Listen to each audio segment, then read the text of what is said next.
Check one, check one, check one, check two. Are you ready? Yeah. That would make a good teaser. Are you ready? 100%. Wouldn't it? We should cut that and use that because that was good. Definitely. Click. Are you ready? Nudes! Get your tits out. Because today is all about nudity. That's why I've worn sleeves. Got your arms out. Got my arms out today to demonstrate what I'm willing to show in a podcast.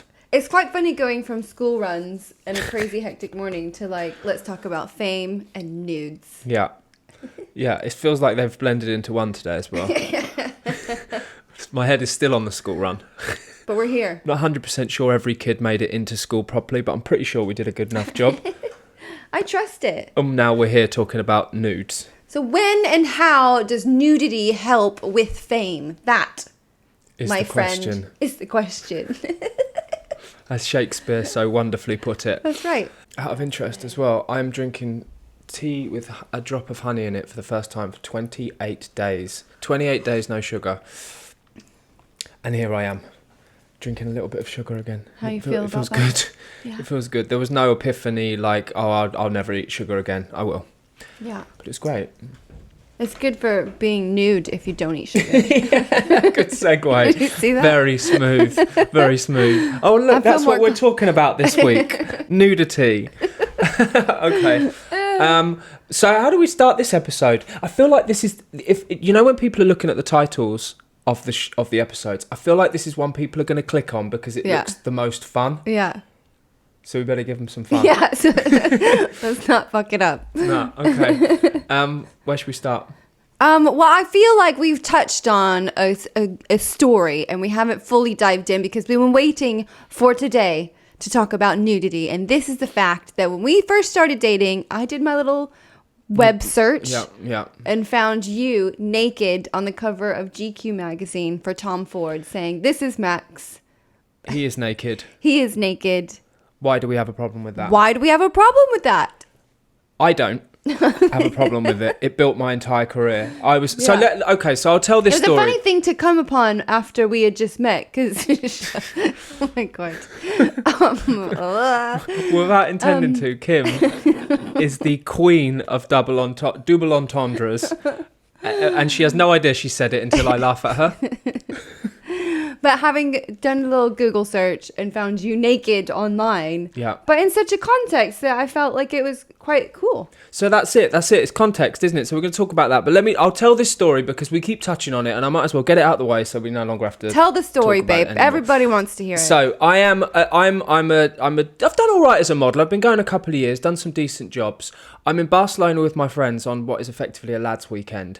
And I've booked out the Monday as the professional model that I am, knowing that I'm going to be in no fit state to present myself as a model after this weekend. Party. During this weekend, we get sent this potential casting where they want us to take pictures of ourselves naked, send them back to the agency so they can have a look. And we're all sort of in hotel rooms on a lads' weekend, taking pictures of each other completely naked. And sending it back to the agency. And I'm sure they probably got sent around the agency with a lot of laughter. But that's sort of, you sign up for that as a model. You kind of know you're in for Were you comfortable at this point? It was sort of, I mean, I'm with my best mates. You know, we've been in sports teams and stuff together. So we've not uncomfortable. However, it's not a situation I would have ever chosen for myself. But you kind of, you know, as a model, you sort of sign up for doing certain strange things. So there's a price. There's a price, and in this case, it was nothing. But a decent career did carve out of it. So I get home on the Sunday night. I think nothing more of these pictures. On the Monday morning, I get a call from my agent saying, "Get up and get to Big Sky Studios." And I'm like, "I've booked out. There's no way I'm getting up." She says, "Right, Tom Ford is there now. He's looking for somebody, and he hasn't found this person yet. He likes you. If you get down there now." And he likes you, you're staying for the job. I was living not far from Big Sky Studios at the time, so I thought, listen, I'm going to go down there. 20 minutes, I'll be back in my bed, and I've met Tom Ford, so that'll be cool. Go down there, arrive. My mate Paris, who was also on this lads' weekend, is already sat there looking like a crumpled wreck on this bench as we're all signing forms saying we don't mind nudity. And we're all sort of like signing them, looking at each other. It's sort of on the boundaries of, this is okay. It's sort of, it happens in our industry. But, a minute ago I was on a hangover day and now I'm sat next to Paris and we're signing this form. So we did it. You What do made you gotta feel do. okay about it? Did you know at this point it was for GQ and Tom Ford and all that? So context is important. GQ, Tom Ford, these are big hitters who do things properly. I will take it off. And you're thinking it's going to be artistic. Yeah. It's not some salacious sort of creepy weird situation. It's at Big Sky Studios. It's the biggest it gets. There's like a huge team of people there. It's good. So we just sort of did it. I walk out there, robe off, sit on the stool completely naked. So wait, you guys were lined up all in rows? We're all lined up in rows and we're going back. It's very discreet. This is done very properly, and that's another thing. Like you get one person on set at a time. They take the casting picture to know whether or not this is the person they want to move Professional forward nudity. for. Professional nudity. And so we're going in one by one, and obviously I sit on this stool. They take the picture. Solveig Sundsbo's shooting. One of the best photographers. He's unbelievable. I love him. And it turns out that I was the guy they were looking for in terms of the look. And they said, you'll be staying now for 3 days. That must be a pretty good feeling, having had to show, the full birthday suit and getting the call back, being like, yeah, we'll have that on the front cover. It might have been a great feeling if I wasn't about to chuck up the entire weekend all over the studio. Ugh. So you take your deep breaths, you try and... they're using a lot of powder to get rid of the sweat marks across the forehead. Because you went straight from the casting to the shoot. The casting is the shoot. Yeah. So they're literally set up. He hadn't found the guy he wanted, so the casting is set up for the shoot, and they're going to get the casting done in the first 20 minutes. So you've each lined up. You've gone out there, got the kid off. They've had a look, and they've been like, "All right, you're the guy. You're staying." Yeah. And so I just think, okay, cool. Paris goes home. See you later, mate. And that's how I ended up doing the shoot. And I was there 3 days. And it was amazing. It was great. Once you've been naked for 5 minutes, once everybody's seen it, you're like, well, this is it now, isn't it? Sure. And actually, by the end of the 3rd day, you're just wandering around because people, like, you know what I mean? Like, what is there left to see? Yeah. They photographed it. They're all like looking at it on the Digitex, looking at it like retouching, hopefully in a favourable way. But we touched on before, they had to put a merkin on you, right? For those of you who listened, I think it was last week we talked about it. You advised people to Google merkin as homework for this week's episode in preparation for this story. Welcome back. Now, this was a time, when was it? Sort of 2008. Guys, manscaping was becoming a thing. Yeah. It wasn't to Tom's taste. It was about the nudity of a male. That's the point of the story, which I should touch on as well. It was an artistically credible story, this. If you go back and read the article, you'll understand there was a point to it. So he needed some pubic hair. So he called in several merkins, and they picked the right tone, the right colour, the right shade, and they glued it on. Now, this job fell upon the hairstylist, great mate of mine, Johnny Sapong, what a legend. He's not used to styling pubic wigs. No, who is? Who is? And it's a niche. And we're sort of mates, and it was a bit awkward. And Tom, in his wisdom as a director and genius as a director, the best person I've ever worked with. Big statement. Our son is named after him. Yeah. In his genius as a director, decided that this shoot's going to go better if someone with a vision for what this merkin is supposed to look like got involved. So Tom got involved. And for 2 days, Tom was primping and trimming and making sure that everything looked as it needed to look at waist height. Wow. And he did a great job, and we laughed about it several times afterwards because, it is an unusual situation, but we got some incredible shots, and basically it built my career. Yeah, those shots came out and everything changed instantly. Yeah. So it worked. Nudity worked for me. It didn't work when I was working with Mario Testino a few months later, and Mario and I were shooting the Dolce campaign, and we went off to shoot the underwear section of the campaign, which again, it's done slightly discreet when people are discreet about things. So it was just myself, Mario, and a couple of his assistants, and the female model went down to shoot the underwear in a slightly more discreet location than the huge production that Dolce was. And I'm chatting to Mario about this story. Now, I'd told this story to somebody else, and they'd said, and they'd made a joke saying, so Tom Ford's your fluffer then. I did at the time not know what a fluffer actually was. I don't know what one is. Well, it's a job in the porn industry that helps keep male talent ready for action. Oh. Off screen. Yeah. So there are people who do that to help prepare for scenes. I just thought fluffer meant, stylist for the... It was a cool word for stylist for the pubic region. So as I'm telling Mario this story of Tom and I said, so basically in the end, Tom was my fluffer for 2 days. And I realised at Mario's reaction that maybe I didn't quite know what fluffer meant, as his mouth, literally his jaw dropped, and he was like, Can't say that. What? That's the legend that is. What? So what did he do? Was he like, and then he did some actions that suggested I'd got this horribly wrong, and I had to back out very, very quickly. So for a moment there, it did result in me outing Tom as a potential fluffer on set, which he is absolutely not. Wonderfully professional, and I really enjoyed the whole experience. Yeah. Well, that was a great story. That was a good story. That was a great That's story. me. That's how I made it. So in summary, Nudity is great.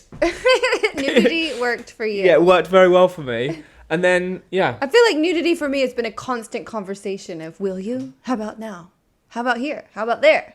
Yeah. And I do remember where Nudity got us into some trouble Yeah. with the dolls. Yeah. We were doing a show in Malaysia. Yeah. Beautiful place to go. I love this story. It's what I love telling people this story. Go on. We knew that there was a bit of a thing as we were getting to stage, and we couldn't really understand, sort of lost in translation, language barrier and everything. But we could tell that the manager at the time was really fighting some fires getting to stage. But hey ho, we got on stage, we did the whole performance. It went really well. I think the crowd loved it. And, we were there till quite late, went back to our hotel rooms, slept, and we had to get on the plane quite early the next day. So we all arrived to the airport, and on the table is the newspaper that says, Pussycat Dolls, banned from Malaysia. I was like, what? We're banned? We're at the airport. We're heading home anyway. So yeah, they had apparently banned us for showing shoulders and belly buttons at the same time. Yeah, that is And disgusting. that's not allowed. That is a disgrace. So yeah, we were banned from Malaysia. So yep, go on. Yeah, but they did invite us back a couple of years later. I think it was the MTV Awards. Jared Leto was hosting. We were performing, but it was on the grounds that we had to wear turtlenecks. So there's a video out there of the Pussycat Dolls in Yes, turtlenecks. turtlenecks. That goes heavily against brand. So we put the turtlenecks on and then the costumes over top so that we covered everything that needed to be covered, but still gave them a little bit of that pizzazz. That's good, isn't it? Yeah. So when it came to the reunion and you got however many thousand complaints to Ofcom for showing too much skin on the X Factor and Ant and Dec and all those other things. Well, at least we were banned. They should have just got the government involved and banned you from the country. That would have got you in turtlenecks in a heartbeat. So I bared all on the front cover of a worldwide magazine because it was GQ Style. Yeah. And built a career. You showed your shoulders and your belly button at the same time and got banned from an entire country. That's right. Is that discriminatory in any... Ironically, the GQ article was about why we're okay to see females naked, but we're not okay to see men naked. That was the whole point of the article. Maybe it worked. Yeah. Because it depends on the region that you're in. Yeah, I guess it does. Context is everything. I think context... I've written some notes about this podcast, and context is on almost every single line of it. Because there's also the story of you with Loaded post Dolls, isn't there? Yeah. Well, it's a funny thing because you want to build, as a professional in the entertainment business, you want to build credibility. And if you make the wrong choice as you're trying to build, such as becoming a stripper or showing your tits in a bar or doing a job with titty tassels, that's going to kind of send you... Or doing the wrong kind of job. For me, if it hadn't have been GQ style cover with Tom Ford, if it had been something else, GQ. and I wouldn't want to discriminate against anything else, because I might still want the job. Still available. Clearly will do nude. It might have destroyed my career. Yeah. And that's the same thing, isn't it? You have to make... But because you did that cover, I feel like you then became as much as a model, but also a body model. And a lot of times you're doing the runway, you're the guy with your top off. Yeah, that's true, actually. I'd not done much. I'd done no underwear campaigns before that, and now every campaign is there's always an underwear element to it. Yeah, this is true. But you did the Loaded story. The Loaded story. Yeah. So I had been a Pussycat Doll, and I had left the band by this point. Yeah.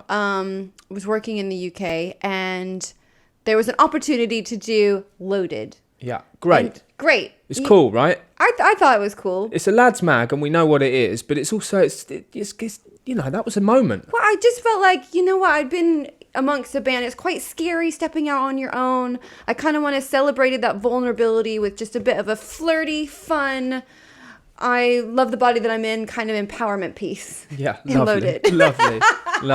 Love That's how I sold it to love myself your thoughts anyway. on that, babe. Really, really nice.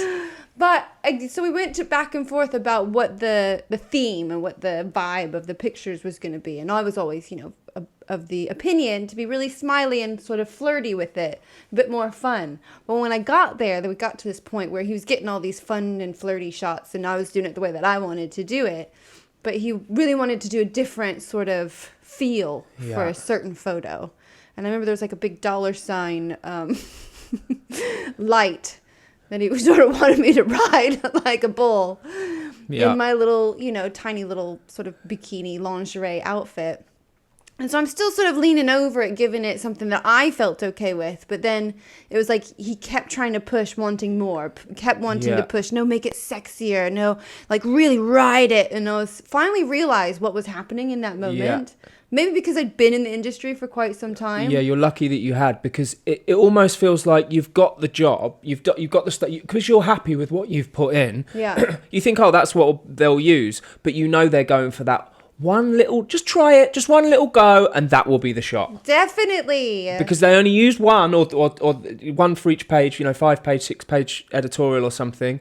And you could have shot for 3 hours, and that could all be preamble for him to just get that thing. And I did. This was probably the first real, maybe diva moment I've had, where I'm always about, I love a collaboration, and I've always loved photo shoots. Huge fan of Kate Moss, a big reason why I wanted to be in the entertainment business. She does photo shoots.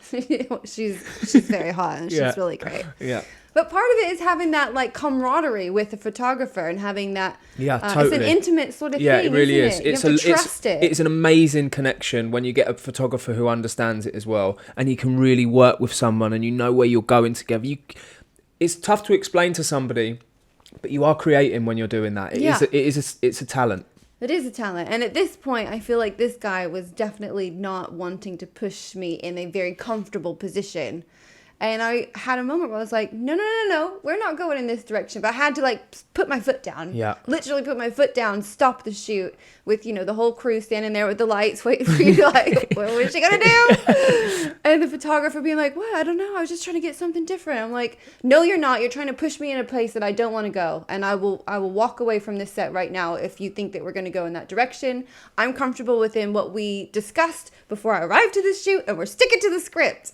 And I'm quite proud that I did that. That's what you have to. But you've had to have been a Pussycat Doll with a fair amount of understanding where your own personal lines are regarding nudity. You've had to establish that. If you're new to the industry, it is so easy to just get kind of influenced and cajoled into that direction, isn't it? I think so. I hadn't had more experiences or a bit of maybe so many experiences of having to say yes or no and figuring out how I feel about it.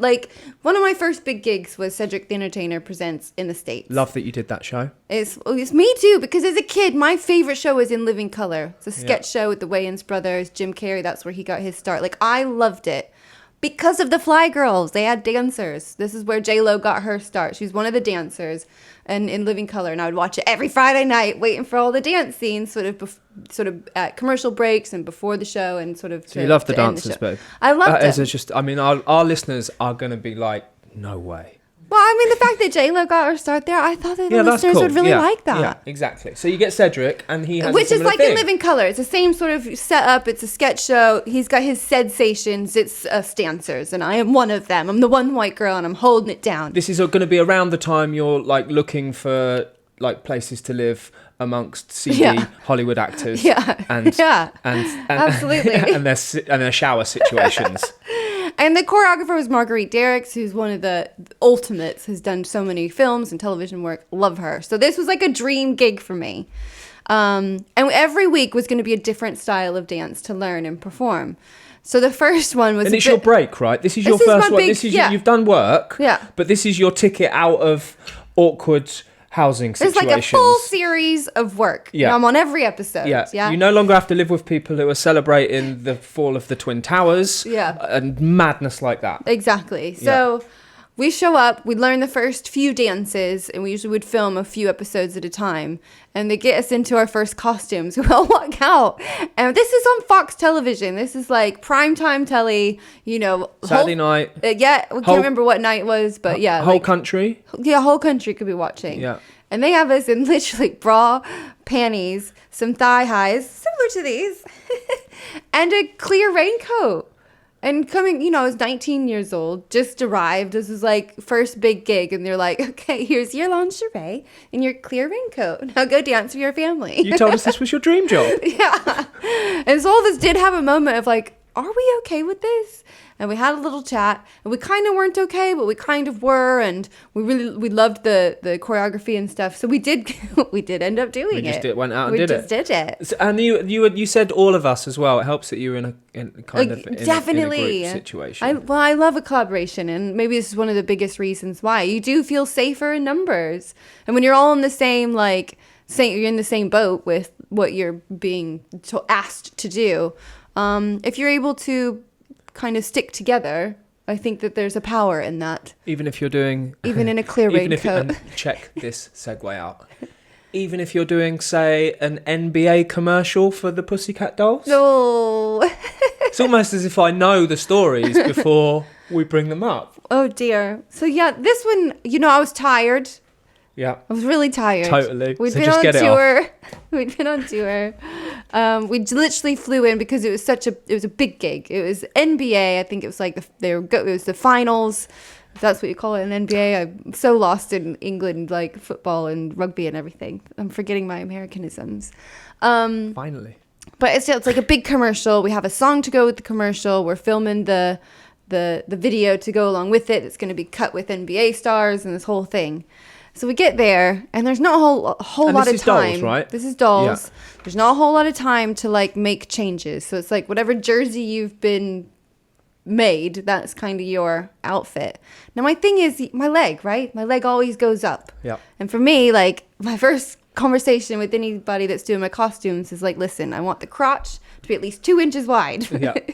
We're having no little slips. I don't want anything to happen down there in a moment where my leg is above my head. You have reinforced crotches on all of your Dolls performances at least. Yes. I will wear 4 pairs of boy pants. You used to wear 15 bras as well, didn't you? Yes. When we first got together. Yes. You would wear 25 bras to avoid definitely the nip slip. Yeah. The Jackson nip slip. One for the push up, one for the control, and the other one just to strap them all on so nothing happens. So in case one goes, there's still 15 underneath there. It was, the first time I saw it, I was like, what are you doing? It was a method to the madness. And it was to protect my nudity, because for me, I was coming at it from a professional dancer point of view. And for me, costumes is costumes, as long as you're prepared. And the boy shorts is a big one for me.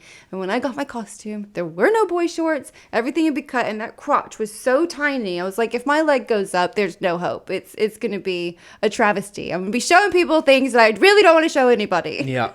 So you had a big diva strap and kicked off? I let everybody know. Let them be aware of how I was feeling about it. And ultimately, they just wanted to get the gig done. They didn't want any... Yeah, no one cares. Nobody cares. No one cares. Just put your outfit on and get out there and do what you're supposed to do. They just assume that nothing bad will happen, and there's no time to change that. I've had some of these experiences to this point, and I just had it that day. So I'm yelling at the manager. I was like, you really want me to wear this? And I pulled the skirt and the bottom part up, basically gave myself a serious camel toe. And I was like, you want me to wear this with my coochie out? I'm not having it. And I went to a nice dark room, and I had a moment to just collect myself and figure out how I felt about the situation. And what did you do? I just did it.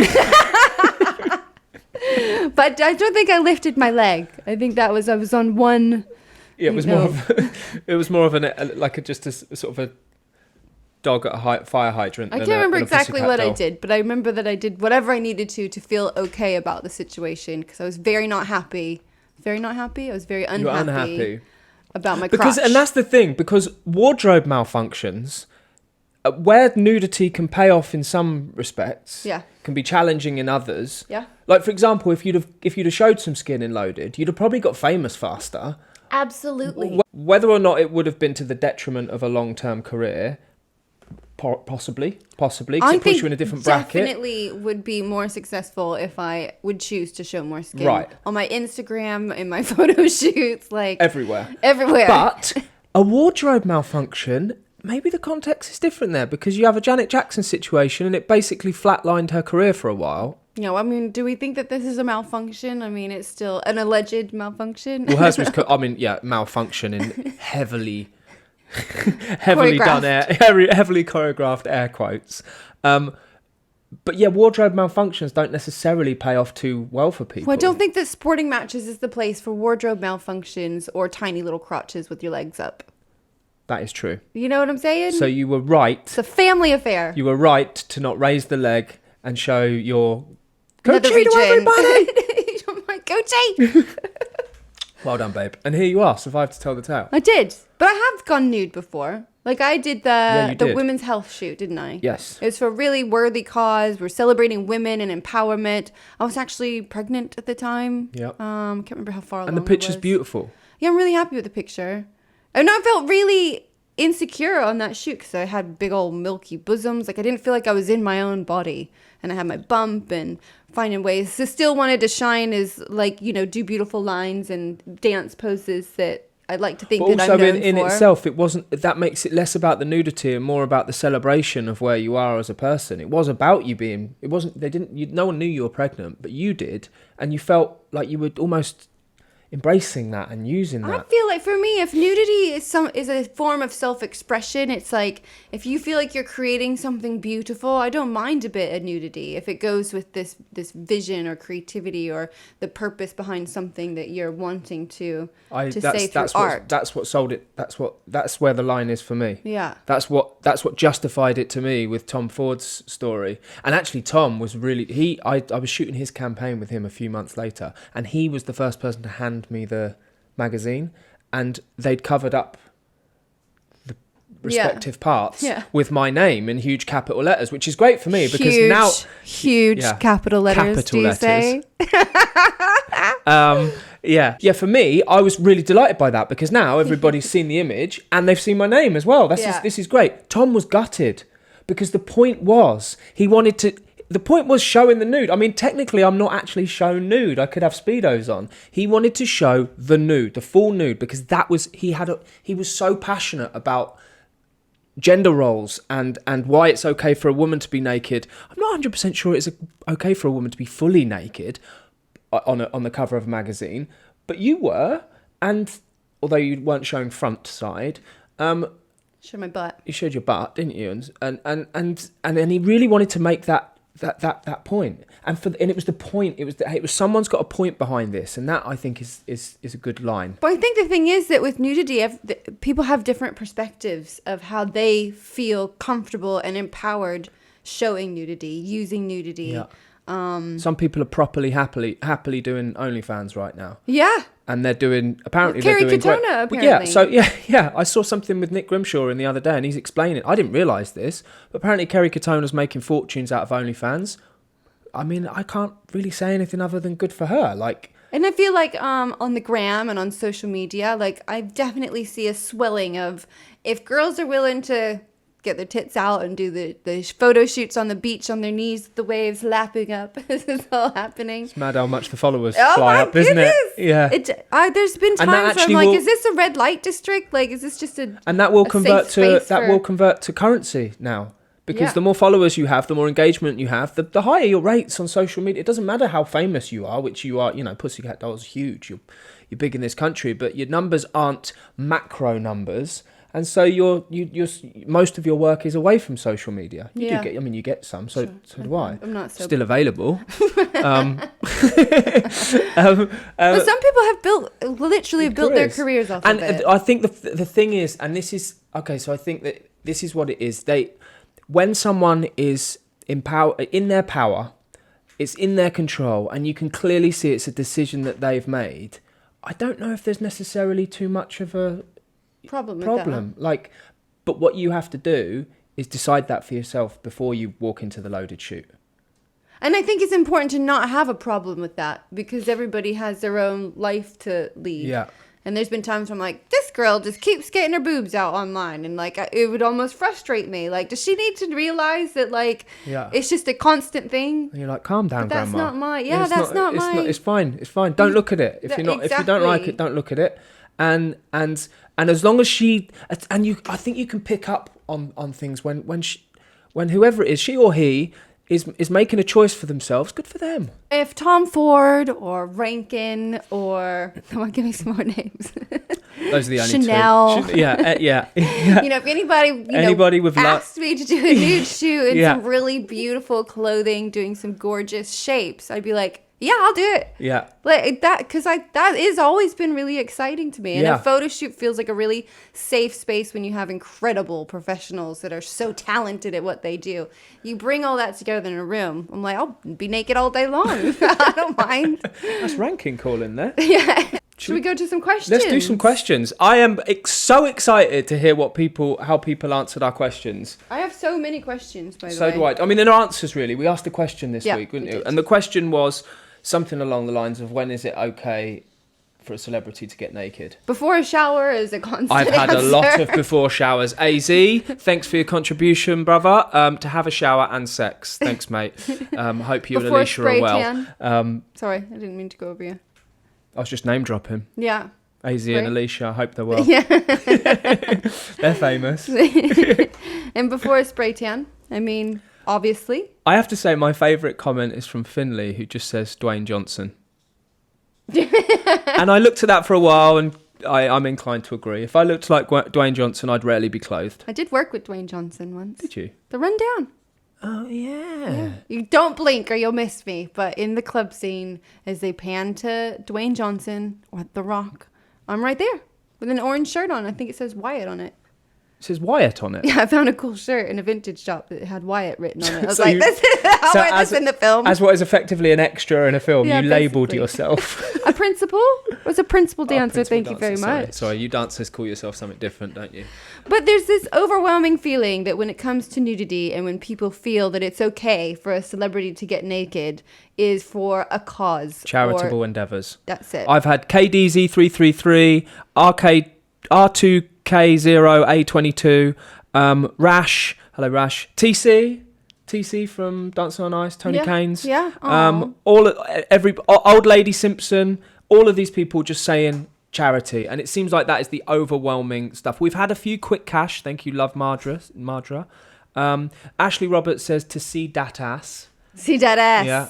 Gotta see that ass. Thanks, Ash. You gotta say it in Ash talk. Oh no, yeah, go on. See that ass. There you go. That's better. I butchered But so that. Morella, this is one that I was like, yes, when you and the person you work with that you respect. Wait, sorry. Let me start that over.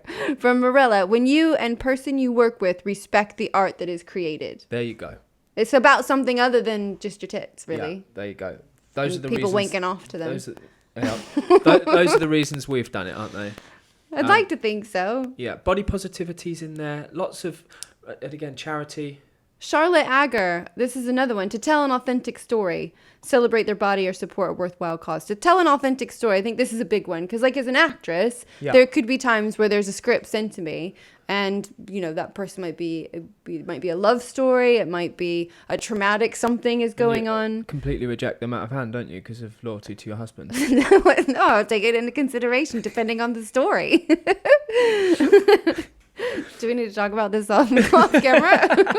I thought you knew this. No, but you're right. That's it. If you're playing a role and it is integral to the story or the message or the meaning, and you believe in that meaning and you want to tell that story, it becomes important. it becomes your job. It becomes part of what you do. Yeah. But again, establish those lines before you go in, and you won't feel tempted or influenced. How about this one from J Mac? Cure mass curiosity about how hot you are. I like that one. Cure. What, Get your kit off so we can make I like everybody the fact feel that quite could curious. go either way. Yeah. It could be like, oh, there you go, click, click, click. No, never mind. Unfollowed on Instagram. So we can see that fit bod. I've got Jamie James says, for male celebs, it can be a way to combat negative rumours about size. And then in brackets, he's but size isn't important. I feel like it might be important to you having brought it up, Jamie. Are male celebs out there getting their Getting pants off to measure up? I didn't know this Well, I was a certainly thing. didn't do that. Glad I was covered up. Thankful for the big bold Yeah, letters. thankful for the big bold letters. Yeah, unnecessarily large capital letters. So what have we learned? I believe we've learned, and I actually think this is quite a serious one this week. We've actually learned some wisdom that we can pass on to other people. And I have mentioned it before, but know where your boundaries are and how you want to express yourself with regards to nudity before you embark on a life of fame. Yes, I think that is great. For me, I think I've learned to each their own. Everybody has a different perspective when it comes to nudity and how far they are willing to go. And I feel that it's very important for me to continue teaching dance, especially for teenagers, to arm them with the confidence to own their space and own their body and know that it's ultimately their choice. Because I feel like without that practice, if you're thrown into your first experience of will you or won't you, if you haven't practiced that sort of thing, you will be more susceptible to doing things that you probably wouldn't have normally wanted to do. That you're not sure that you're uncomfortable with. That's it. It's good to find out that before. And it kind of brought the whole thing down, but I think as women... No, but what you kind of did is advertise your dance academy. Oh, well, yeah. I mean, it was Well, brilliant. We went from a pretty hard hitting advice about nudity to what you should do is keep dancing. And if you're interested, I have a dance academy.